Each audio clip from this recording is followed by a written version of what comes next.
Before I go to him, Professor Mondal, quickly, what do you make of this, sir?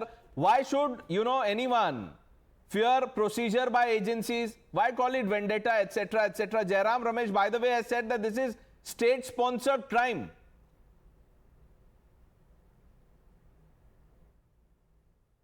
I think it's there for you to see. Everywhere it's happening with the opposition. If you look at the data in the last 10 years or so, it's 95% of the cases have been registered against the opposition leaders, the top ranked opposition leader.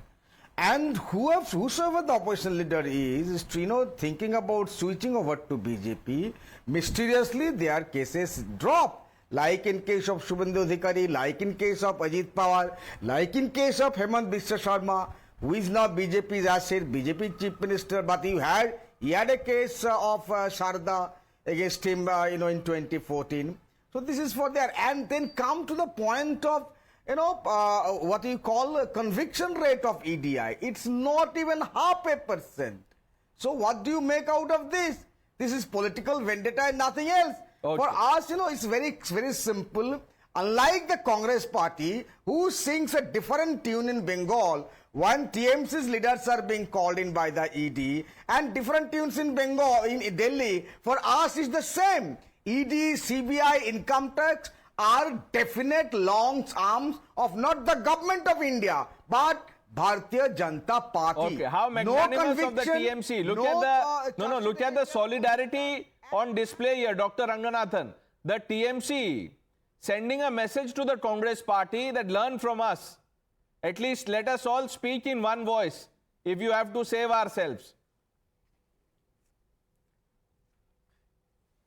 Good evening, Pradesh, and good evening to my fellow panelists. At the outset, can I just say that there are 4 on the panel tonight representing National Herald and 2 on the panel representing Nationalist Herald, me and Sanjuji. So please give me enough time, because it's against us 4:2. But theek hai, sambhal lenge. Look, Pradesh, the bold appear brave till they are bought. The crooks appear convincing till they are caught. The news is well and truly tightening around the Gandhis. National Herald scam is as open and shut as my mouth 2 seconds after spotting Mysore Park. It is the Kohinoor in the Congress crown of scams.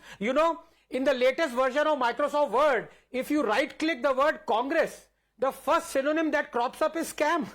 So the question is not that the Congress is corrupt or indulging in scams. Of course it is. I mean, the scam glut is such that even Congress leaders get confused which Congress leader perpetrated which scam. Was Raja in National Herald? Was Kalmadi in Colgate? Was Natwar in Commonwealth? Was Chidambaram in 2G? The cup runneth over. No.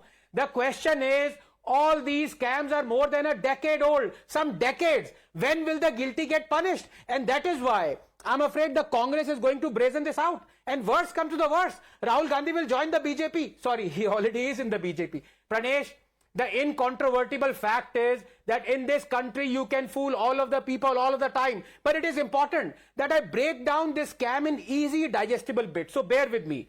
In 2008, National Herald newspaper that was launched by Jawaharlal Nehru in 1938 accumulated a debt of 90 crores because, quite frankly, no reader likes paying for fake news and propaganda. Congress then offered 90 crore interest-free loan in quanta to the Associated Journals Limited running National Herald, but the attempt to bring back the newspaper failed. In 2010, Young India Limited was set up in which Sonia Gandhi and Rahul Gandhi held a majority share of 76%. Now remember, the Congress that had originally lent money to Associated Journals Limited now assigned the debt to Young India Limited, which meant that the Associated Journals Limited had to pay back 90 crores to Young India Limited. But because Associated Journals Limited was not in a position to repay the loan, the company transferred its shareholding to Gandhi-owned Young India Limited, for which they received only 50 lakhs. So Associated Journals Limited had real estate properties worth 2,000 crores, not only according to the then law minister, but also by the trial court that has then quoted by the High Court. In summary, Congress provided an interest-free 90 crore loan to AJL that never repaid the loan. Therefore, Congress assigned this 90 crore AJL debt to a company floated by the Gandhis and in return got 50 lakhs. In effect, Gandhi's got control of AJL's assets that are worth 2,000 crores. ED has now finally acted. Associated Generals is in position to proceed the crime through immovable properties worth 661 crores. And Young Indian is in position of proceeds of crime to the tune of rupees 90 crores in the form of investment in shares of AJL. Let me explain this by way of analogy, just 30 seconds. You, Pranesh, run into debt. Vivek comes forward and because he likes you and because being a communist he is filthy rich, lends you 90 crores. But unfortunately, that sum is not enough for you to tide over your debt. Vivek tells you to forget about the 90 crores and asks you to sell to him your media house. You agree.